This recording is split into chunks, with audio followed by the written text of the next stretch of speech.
In this module, you're going to learn about working with time zones in Outlook. Outlook allows you to change your time zone so it matches your current location while you're traveling. It also allows you to add a second time zone for a location you travel to or for a location where your clients are so you can see that time as well on your calendar.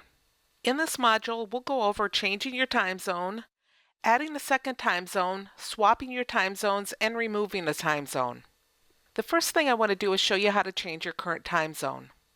To change your time zone, you need to go into the calendar options. To do that, we need to get into Backstage. So you're going to first click on File to go to Backstage.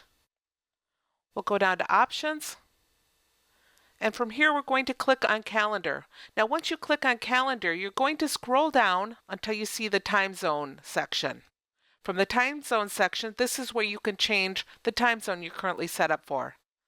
As you can see on mine, I'm set up for Central Time. If you want to change your time zone, click on the down arrow for time zone. So for this example, we'll change it to Pacific Time. So we'll click on that, and we can give it a label. So we'll call this Pacific. Click OK to accept the change, and you'll notice now it labels it as Pacific. And also, if I were to come down and look at the clock on my computer, it will reset that to Pacific as well.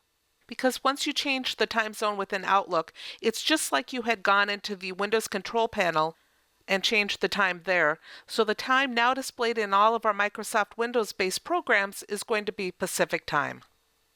The next thing I want to do is show you how to add a second time zone.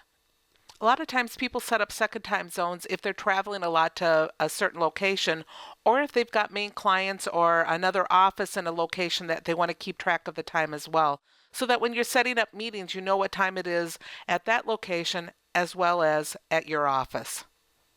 So we're going to click on File to go to Backstage. Again, we're coming down to Options. We'll click on Calendar, and we'll scroll down to the time zones again. And from here, we're going to click on Show a Second Time Zone. We click on that.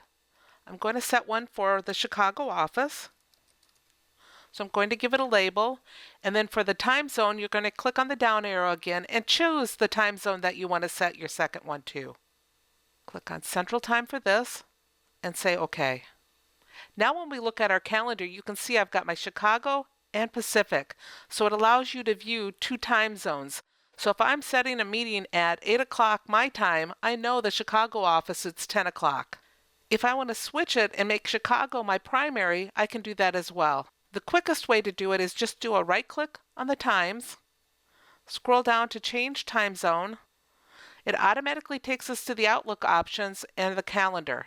We'll come down to the time zones and we'll click the button swap time zones. Once we do that, you can see Chicago became the primary and my second time zone became Pacific. So when I click OK, you can see it switched them here as well. If you want to remove the second time zone, do a right click again, come down to change time zone. You're in the calendar, go to the time zone area and turn off show second time zone. Click OK, and now I'm back to one time zone. So that's how easy it is to work with various time zones. Remember, File to go to Backstage, Options, Calendar, scroll down to time zones, and this is where you can change your time zone, add a second time zone, swap your time zones, and if you had a second time zone, you could remove it from here as well. Click OK to accept your changes, and it'll add them here. You can also just do a right click on the times, go to change time zone. It automatically takes you out to the Outlook options, the calendar settings, and the time zone area, so you could do the changes from here as well. So you've got two ways to get to it. Either one will work, and working with the time zones makes it handy when you're setting up your meetings.